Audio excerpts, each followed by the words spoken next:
Un saludo especial para Colombia. Se nos fue un gran general.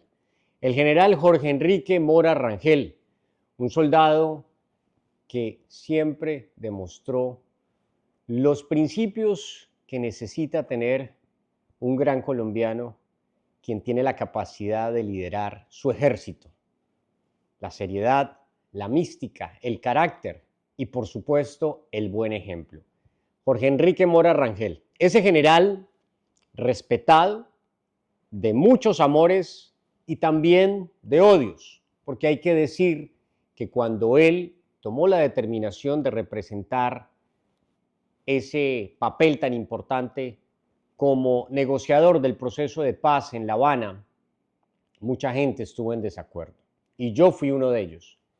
Pero posteriormente, al finalizar este escabroso momento histórico de Colombia, hoy damos gracias a que ese general hizo parte de todo lo que sucedió allí en La Habana, Cuba, cuando un presidente como Juan Manuel Santos fue capaz de traicionar a Colombia y someternos a arrodillarnos frente a las FARC, este grupo terrorista, para igualarlo a nuestras fuerzas militares de Colombia y coger el estamento institucional, incluso casi doblegando nuestra Constitución, para darle cabida a las FARC al estamento colombiano, donde hoy llegaron inclusive al Congreso de Colombia. El general Jorge Enrique Mora Rangel se va en este 2025, pero deja un legado, que es este libro. Se titula Los pecados de la paz. Este libro, que yo recomiendo, sea de lectura obligatoria de todos los generales, incluso de todos los miembros activos de la Fuerza Pública Colombiana, nuestra Policía Nacional, nuestro Ejército, nuestra Armada, nuestra Fuerza Aérea. Ese hombre aquí relata no solamente su vida como militar, su liderazgo, sino también cuando lo invitaron a ser parte de ese pésimo proceso de paz en La Habana, y donde, sin duda, les voy a leer un acápite donde él manifiesta, y quiero decir con esto que sí, hay personajes que son nocivos para la democracia de Colombia, que participaron en ese proceso, como Sergio Jaramillo, como Frank Peer, como el mismo general Naranjo, empezando por Juan Manuel Santos, que son muy nocivos para la democracia de Colombia. Y solamente voy a leer un acápite, porque les recomiendo leerlos a todos, porque es la Biblia de por qué no se puede negociar con terroristas en Colombia y cuál fue el resultado de ello, que hoy nos tiene en el 2025, a puertas de una nueva elección, donde estamos en un panorama, hoy diciembre del 2025, todavía supremamente nubloso, pero que se tiene que aclarar en los próximos meses y donde tenemos que estar fortalecidos quienes amamos la democracia, la libertad y, por supuesto, vivir con dignidad. Dice él: me he dado cuenta que he pasado todo el proceso escuchando lo que no se dice. Esto está en la página 393 de este libro. Alguien del equipo comentó en cierta oportunidad, cuando hablo del equipo, es de ese equipo negociador, de Frank Peer, de Sergio Jaramillo, de Juan Manuel Santos, quien en esa época era presidente, del general Naranjo, de la policía, y de otros sujetos nefastos, como también Rafael Pardo y otros.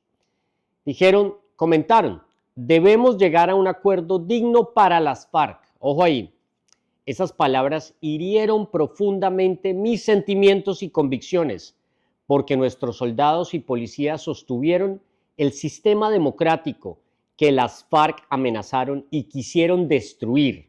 Siguen aún, ¿no?, queriéndolo destruir. Ojo allí. Esos soldados y policías defendieron a los colombianos con sus propias vidas. Fueron miles los muertos, heridos, mutilados, inválidos, viudas y huérfanos. Ellos no merecieron esas pruebas de afecto, aprecio y reconocimiento, y muy poco o casi nada se pensó en nuestros soldados y policías. No escuché similares consideraciones a favor de quienes aseguraron nuestra supervivencia como sociedad. De ese equipo, por desgracia, yo hice parte. es decir, el general Mora, aquí dice que por desgracia él hizo parte de ese equipo.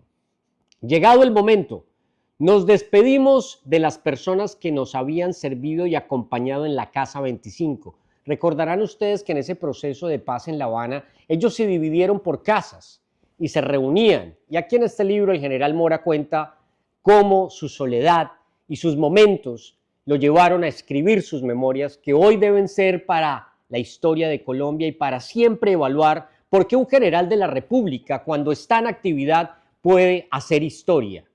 Y de pronto cuando se retira, si participa, o ojalá siempre deje un documento que le sirva de doctrina a los futuros líderes de nuestras instituciones.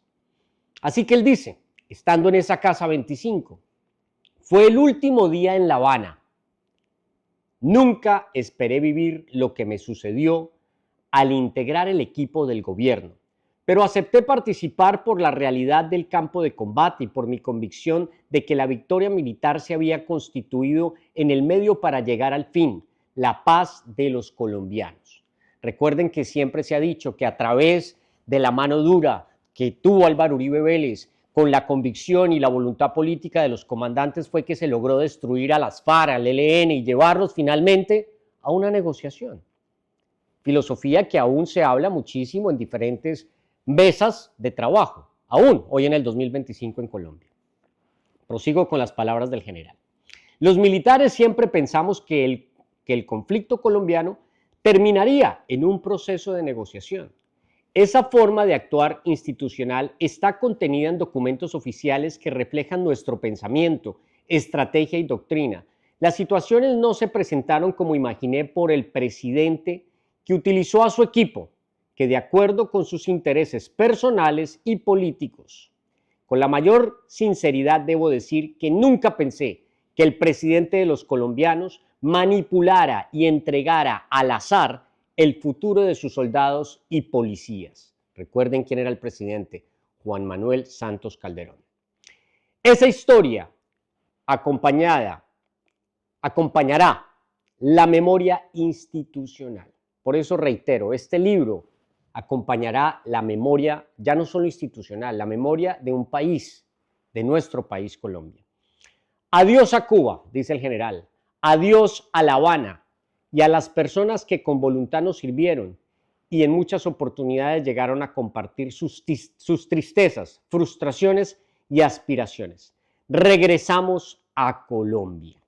De ahí para allá vinieron otros debates. Aquí él habla de qué pasó y quiénes llegaron a la mesa cuando ganó el no. Y cómo sí, desafortunadamente, sí, se negoció mal el no. Ahí cuando se reunió Juan Manuel Santos y el presidente Álvaro Uribe. Se negoció mal. Hemos cometido errores, sin duda. Pero este libro y la partida del general Jorge Enrique Mora Rangel, que nos sirva para proyectar un mejor futuro para Colombia, y que este libro, que es Los pecados de la paz, sirva como lectura, como Biblia de por qué no se puede negociar con los terroristas. Yo soy Camilo Florido y quiero decirles que se nos fue un general que siempre tuvo la mística, que siempre fue buen ejemplo para sus soldados, que siempre mantuvo una seriedad y donde sus principios fueron siempre serios, fueron inabatibles y fueron hoy delegado para las futuras generaciones. Que no se nos tuerza ningún general. Sería supremamente triste para el ejército de Colombia, porque ¿en qué queda? Los dólares no valen nada, llegan y se van. Tense en cuenta hoy en qué anda Maduro, el dictador de Venezuela. Así que, generales de Colombia, esta es una invitación para que si usted hoy luce esos soles, lúzcalos con orgullo. Los colombianos los observamos todo el tiempo. Así que necesitamos una fuerza pública sólida, como lo fue cuando lideró el general Jorge Enrique Mora Rangel, que nos deja este legado, y les invito a todos, a los que amamos la democracia, a que no se pierdan y que esto sea de lectura obligatoria en sus bibliotecas. Un fuerte abrazo, un saludo a la familia del general, a todos aquellos que lo admiramos. Se nos va un gran general, un general que dio todo por la patria. Yo soy Camilo Florido y aquí siempre estaremos conmemorando y diciéndole a quienes han aportado a la democracia los grandes legados que nos dejarán. Muchas gracias.